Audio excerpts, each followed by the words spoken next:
C'est l'heure de l'information sur Espérance TV. Shalom à tous et à toutes et bienvenue au journal. Nous vous l'annoncions dans notre précédente édition, la semaine de la communication, dite SEMCOM, édition 2024, initialement prévue le 25 février selon le calendrier ecclésiastique méthodiste, est reportée au mois de juillet 2024 en raison des assises de la conférence annuelle ordinaire de l'Église méthodiste unie Côte d'Ivoire et la conférence générale des Églises méthodistes unies du monde aux États-Unis. Plus de détails avec Raphaël Dompi. L'Église méthodiste unie Côte d'Ivoire accorde une place de choix à la communication, raison pour laquelle chaque année, la 3e semaine du mois de mars est dédiée à la communication. Pour l'édition 2024 de cette semaine dite de la communication, une disposition particulière a été prise par la direction de l'Église pour célébrer les communicateurs de l'EMUCI. Initialement prévu le 17 mars 2024, selon le lectionnaire méthodiste, la journée de la communication a été reportée au dimanche 14 juillet 2024. La directrice générale de la communication de l'Église méthodiste unie Côte d'Ivoire, Dominique Talmas Tayoro, en donne les raisons. Cette année, principalement, il y a 2 raisons majeures qui justifient ce report. Il y a d'abord le fait que cette année, nous avons la conférence générale. La date donc du 17 mars, qui initialement était dévolue à la semaine de la communication, a donc été retenue pour le culte de clôture de la 19e conférence. La date de février a donc été proposée par la direction de l'Église, mais vous savez aussi qu'à cette date, nous sommes en plein synode. Il fallait renégocier cette date. Exceptionnellement, la journée de la communication a été reportée au mois de juillet, principalement le 14 juillet 2024. Et donc, nous serons dans le district ordinaire de Yamoussoukro les 12, 13 et 14 juillet, comme à notre habitude, pour un temps de formation, un temps d'enseignement et aussi un temps de détente. Ce report, selon la directrice, n'empiète en aucun cas sur l'ardeur et le travail des communicateurs de l'Église. Elle sonne déjà la mobilisation des médias méthodistes, du département des TIC et des comités de communication et marketing, COCOM en abrégé. En attendant donc ce temps de report, nous voulons demander à tous les communicateurs de s'apprêter. Le mois de juillet, c'est pour bientôt.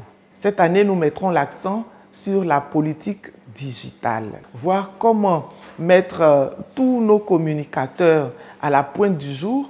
Vous savez qu'aujourd'hui, on parle d'intelligence artificielle. Eh bien, il faut qu'on en parle. Alors, tous ceux qui sont épris de communication, ce sera le grand rendez-vous de juillet. Communication, formation, certes.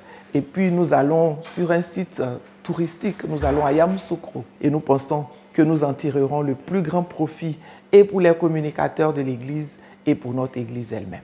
Rappelons qu'après Abidjan et Grand Bassam, c'est le district ordinaire de Yamoussoukro qui accueillera officiellement les festivités de la semaine de la communication du 12 au 14 juillet 2024.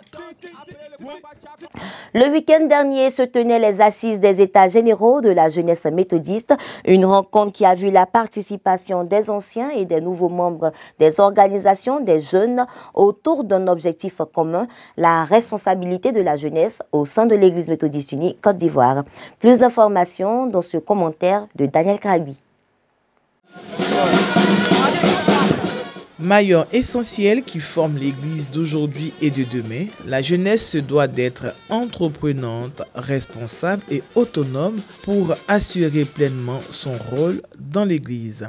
Conscient de cette exigence, les États généraux de la jeunesse méthodiste ont eu lieu du 16 au 18 février 2024 à Atingué, dans le district d'Anyama. À la faveur de ces assises, meublées par des ateliers de réflexion et des panels, les anciens membres des organisations des jeunes méthodistes, devenus aujourd'hui aînés, ont conseillé les jeunes à se lever pour relever les défis qui sont les leurs dans un monde en proie à plusieurs influences. L'Église a pris conscience que la jeunesse est une force importante. On ne peut pas continuer, n'est-ce pas, de faire fonctionner l'Église sans véritablement savoir ce que cette jeunesse, n'est-ce pas, attend de l'Église. L'Église doit pouvoir en tenir compte pour bâtir une stratégie d'avenir de cette Église. Ce sera de les assister du mieux possible, de les conseiller du mieux possible et de les appuyer. Le culte de clôture des États généraux, présidé par le bishop Benjamin Boni, président de la conférence annuelle de l'Église méthodiste unique Côte d'Ivoire, était également l'occasion pour la responsable spirituelle de ce département d'attirer l'attention des parents et des jeunes sur leurs responsabilités dans l'Église. Une exhortation fondée sur le thème « Le pain à la surface des eaux », selon Ecclésiaste chapitre 11, les versets 1 et 2. Il faut confier le pain que tu as jeté. Il faut confier la face des eaux sur laquelle tu as jeté ce pain, qui est la jeunesse. Il faut le confier au Seigneur. Faire un suivi de notre investissement. Les jeunes, soyez récepteurs. Que ce qu'on a jeté en votre sein ne disparaisse pas. Il t'est demandé de redoubler d'efforts pour saisir les opportunités qui te sont offertes, tant dans l'Église que dans la société. Ces états généraux ont permis la prise de résolutions et recommandations qui favoriseront davantage l'implication des jeunes dans l'Église. Nos aînés nous ont vraiment conseillés et à la suite de cela, des propositions ont été données à l'ensemble de la jeunesse que nous avons traduit en résolution et nous pensons que ces actes que nous avons proposés à l'Église seront traduits en action. Tout s'est déroulé selon la grâce de Dieu. Il y a eu un peu de difficultés au niveau des assises, mais Dieu dans sa grâce l'a permis qu'ensemble, dans l'entente, nous avons pu résoudre des solutions selon les décisions qui ont été prises. Et je pense que jusque-là, aujourd'hui, c'est l'apothéose. En tout cas, selon mon avis, tout s'est bien passé dans la grâce de Dieu. Notons que cette rencontre tout aussi importante s'est tenue en prélude à la 19e conférence annuelle ordinaire de l'Église méthodiste unique Côte d'Ivoire, prévue du 12 au 17 mars 2024 dans le district de Grand Bassam. Je vous emmène à Alangouanou. Cette localité, située dans le district d'Aboisseau, est riche de par sa culture et les symboles, puisqu'elle a été la porte d'entrée du méthodisme en Côte d'Ivoire dans les années 1900. Aujourd'hui, on y trouve encore le temple et les premiers arbres plantés par les premiers missionnaires qui ont porté l'évangile de Jésus-Christ dans notre pays. Le reportage est signé Raphaël Dompé. Alangouanou, terre natale du méthodisme en Côte d'Ivoire, là où tout a commencé. C'est ici qu'a été fondée l'église méthodiste unique Côte d'Ivoire en 1914, une terre remplie de symboles.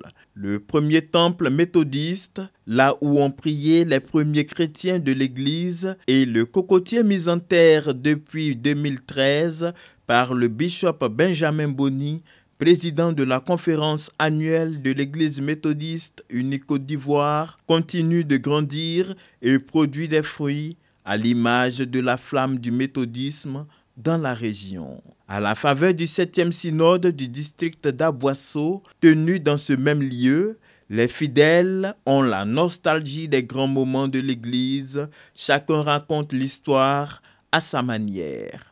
Je suis la seule prédicatrice de l'église méthodiste d'Alangouanou. C'est d'ici que l'église méthodiste est rentrée dans la Côte d'Ivoire.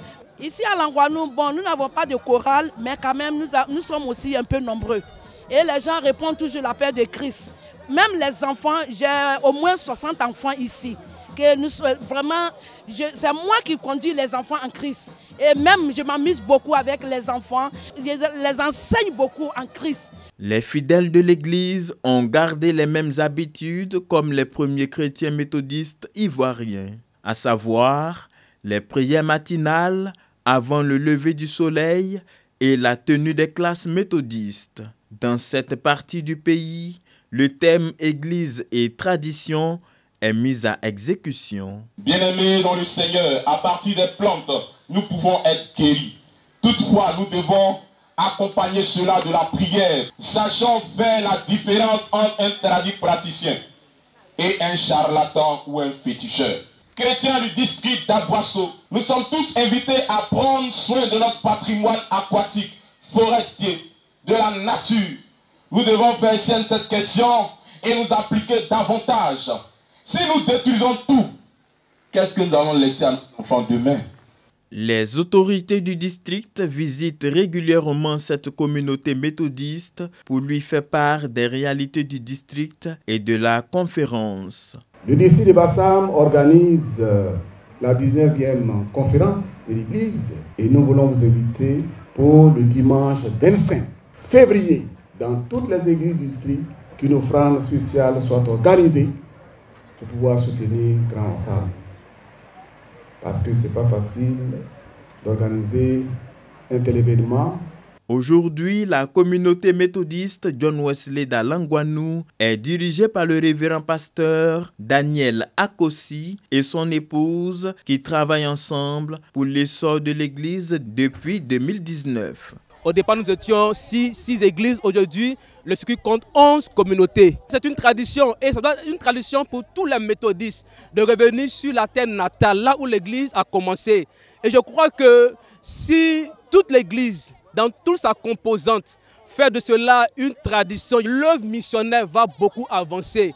Parce que nos parents ont travaillé, les déventions ont travaillé, il nous faut revenir sur nos pas pour prendre le feu de la mission, pour aller propager jusqu'aux extrémités de la terre, dans toute la sous-région ouest-africaine et partout en Afrique. La communauté méthodiste d'Alangwanou, faut-il le savoir, est à majorité constituée des Apollos, peuple du sud-est de la Côte d'Ivoire.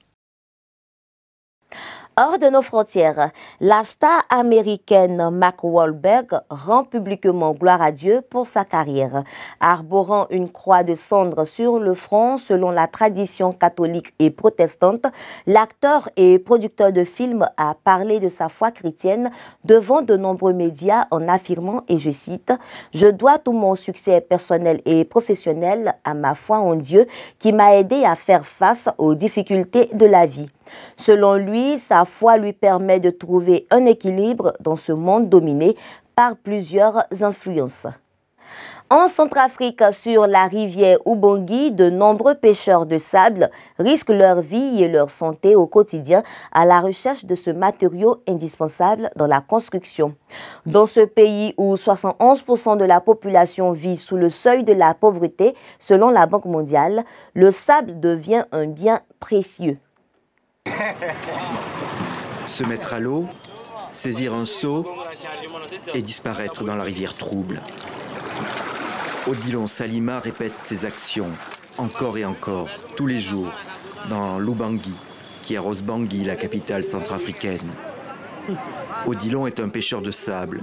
Il doit récupérer le matériau au fond de la rivière. Pour un trajet en pirogue, je peux faire une 60aine d'allers et retours en apnée sous l'eau. Un travail épuisant et dangereux, et mal payé de surcroît. Il gagne 10 000 francs CFA, soit 15 € par jour. Mais la moitié disparaît pour la location de la pirogue. Les journées de travail peuvent durer jusqu'à 12 heures. Notre santé est notre dernier souci, car entre nos faibles revenus et nos charges à la maison, il ne reste presque rien pour pouvoir consulter un bon médecin et acheter des médicaments. Très souvent, nous sommes confrontés à des problèmes d'ouïe, à des maux de tête, des problèmes de dos, voire même aux poumons, ce qui cause des problèmes respiratoires. Le sable, indispensable pour le secteur de la construction, est en forte demande à Bangui. La ville d'1 million d'habitants ne cesse de s'étendre et les chantiers sont nombreux. Les maçons reconnaissent le sacrifice des pêcheurs de sable. Déjà pénible, mais une fois que le travail qu'ils font est très important. C'est très pénible. Il faut de l'endurance et de la patience. Vous voyez, c'est physiquement impossible selon moi. C'est pourquoi nous, qui utilisons le sable, on ne doit pas les négliger, mais leur acheter le sable à un prix raisonnable afin qu'ils puissent continuer à faire ce métier et à nous aider. Et les pêcheurs continuent, prenant tous les risques. Car dans un pays où, selon la Banque mondiale, 71% de la population vit sous le seuil de pauvreté, ils sont attirés par la promesse de rémunération légèrement plus élevée que la moyenne. La seule solution qu'ils ont trouvée pour faire vivre leur famille. Nous voilà donc au terme de cette édition. Merci de l'avoir suivi. Excellent week-end à tous et à toutes. Dieu vous bénisse.